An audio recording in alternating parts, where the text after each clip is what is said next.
धनतेरस को जरूर सुने यह पौराणिक कथा। लक्ष्मी माता धन धान्य से भर देंगी आपका घर। पूरी कथा को सुनने से पहले चैनल को सब्सक्राइब और वीडियो को लाइक करना ना भूलें, साथ साथ अपना कमेंट भी करें। अब आइए सुनते हैं। धनतेरस पर्व कार्तिक मास के कृष्ण पक्ष की त्रयोदशी तिथि को मनाया जाता है। इसी दिन से दीपावली उत्सव की भी शुरुआत हो जाती है। धनतेरस पर भगवान धन्वंतरी, माता लक्ष्मी, कुबेर जी की पूजा की जाती है। भगवान धन्वंतरी स्वास्थ्य और आयुर्वेद के देवता हैं तथा इसी दिन वह हाथ में अमृत कलश लेकर समुद्र मंथन से प्रकट हुए थे।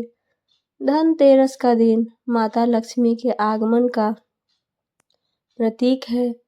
कुबेर धन के देवता हैं, इसलिए उनकी पूजा भी धनतेरस के दिन की जाती है। साथ ही धनतेरस के दिन यमदीप का दान भी किया जाता है। धनतेरस के दिन लोग चांदी के बर्तन खरीदते हैं ताकि उनके रूप में माता लक्ष्मी का आगमन घर में हो तथा चांदी शीतलता का प्रतीक भी होती है। एक बार भगवान विष्णु ने पृथ्वी लोक पर भ्रमण करने का विचार किया।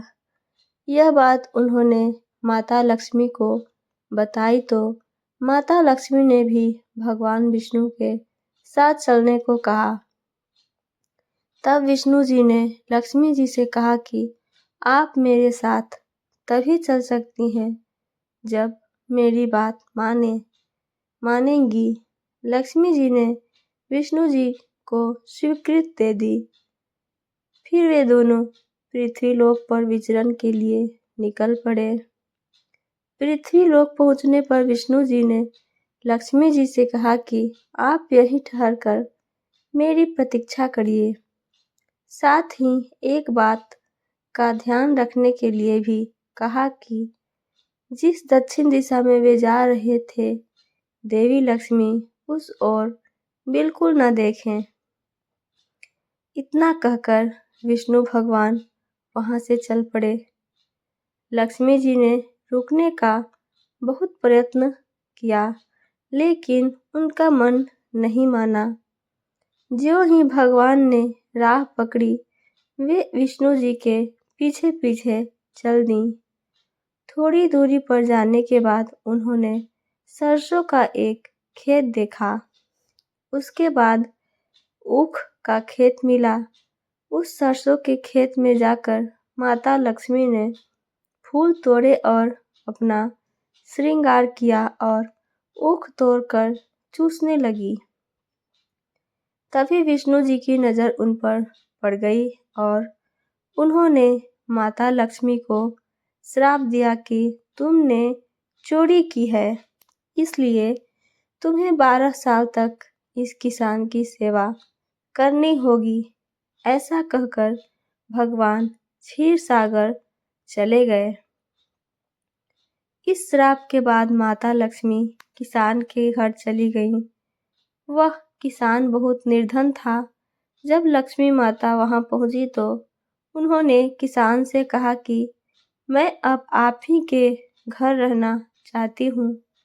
तब किसान ने एक बूढ़ी औरत का रूप धारण किए हुए माता लक्ष्मी को देखकर हाँ कह दिया। किसान के घर माता लक्ष्मी का वास हो गया और धीरे धीरे धन से उसका घर परिपूर्ण हो गया। इस प्रकार 12 वर्ष व्यतीत हो गए। 12 वर्ष का समय पूरा होने पर भगवान विष्णु ने माता लक्ष्मी को चलने के लिए कहा। तब किसान ने माता लक्ष्मी को विष्णु जी के साथ भेजने से इनकार कर दिया। तब भगवान बोले, तुम परिवार सहित गंगा जाकर स्नान करो और इन कोड़ियों को भी जल में छोड़ देना। जब तक तुम नहीं लौट जाओगे तब तक मैं नहीं जाऊंगा। किसान ने ऐसा ही किया। जैसे ही किसान ने गंगा में कौड़ियाँ डाली, वैसे ही गंगा में से 4 चतुर्भुज निकले और कौड़ियाँ लेकर चलने को उद्यत हुए। तब किसान ने ऐसा आश्चर्य देखा और गंगा जी से पूछा कि यह 4 भुजाएं किसकी थी। गंगा जी ने बताया कि हे किसान, वे चारों हाथ मेरे ही थे। तूने जो कौड़ियाँ मुझे भेंट की है वह किसकी दी हुई है। किसान बोला, मेरे घर में 2 सज्जन आए हैं, उन्होंने ही दी है।